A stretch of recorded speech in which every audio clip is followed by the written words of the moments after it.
Gbogbo ẹ̀yin olólùfẹ́ Tóyìn Tòmátò tẹlifíṣàn la kí káàbọ̀ sí abala àwọn akọni ní ọ̀sẹ̀ yìí.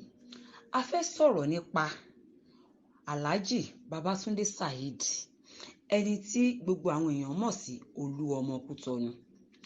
A bí Alhaji Babatundé Saheed ní ìlú Ṣekongba ní Kwara ní Ìlọrin.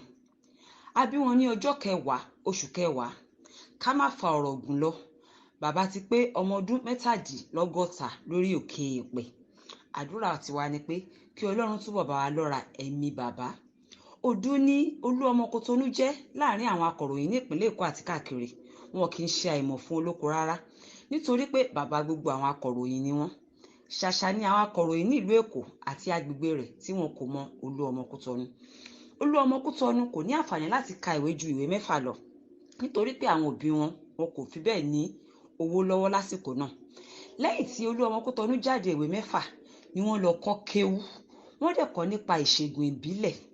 Ìlú Òṣogbo ni Alhaji Babatundé Saheed ti kọ́ kéwú àti ìṣègùn ìbílẹ̀. Lẹ́yìn tí wọ́n kọ́ àwọn iṣẹ́ ìtàn ni wọ́n gba orílẹ̀-èdè Kútọ̀nù lọ láti lọ máa ṣiṣẹ́ ajé wọn níbẹ̀. Kódà ibẹ̀ ni wọ́n ń gbé, wọ́n bímọ, bẹ́ẹ̀ ni wọ́n sì fẹ́ ìyàwó. Ó ti pé ọdún méjìdínlọ́gbọ̀n báyìí tí bàbá ti wà ní ìlú Kútọ̀nù. Ẹ má gbàgbé o, bí bàbá ṣe wà ní ìlú Kútọ̀nù, bẹ́ẹ̀ náà ni wọ́n ń ṣiṣẹ́ ajé wọn lọ ní ìpínlẹ̀ Èkó ń bíbà. Àdúgbò Ìjú Ìṣàgà ní ìpínlẹ̀ Èkó ní ọ́fíìsì bàbá wà. Bóyá ẹ̀yin fẹ́ mọ̀ nǹkan kan nípa ọ̀rọ̀ ìgbésí ayé yín, bóyá ẹ̀yin fẹ́ béèrè nǹkan kan nípa àti tẹ̀síwájú, bóyá bí ẹ̀ ń wá àjò ìtajà, bóyá ẹ̀yin wá ọkọ àbí aya, bóyá ẹ fẹ́ gòkè láàrin àwọn ẹgbẹ́ yín, gbogbo eléyìí ni bàbá ń ṣe pẹ̀lú àtìlẹ́yìn Quran. Bẹ́ẹ̀ náà ni bàbá dẹ̀ ń lo ti ọ̀nà ìbílẹ̀ láti fi dá àwọn èèyàn lóhùn.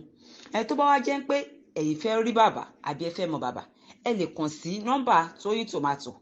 Lọ́gán ni a ó fún yín ní nọ́mbà bàbá. Ẹ̀yin olólùfẹ́ Tóyìn Tòmátò, a kò ní rí jù lọ lórí ètò fún ti ọ̀sẹ̀ yìí. Ẹ ṣé gan, ó dàbọ̀. Hey, thanks for watching this video. Subscribe on our YouTube channel. Subscription is free.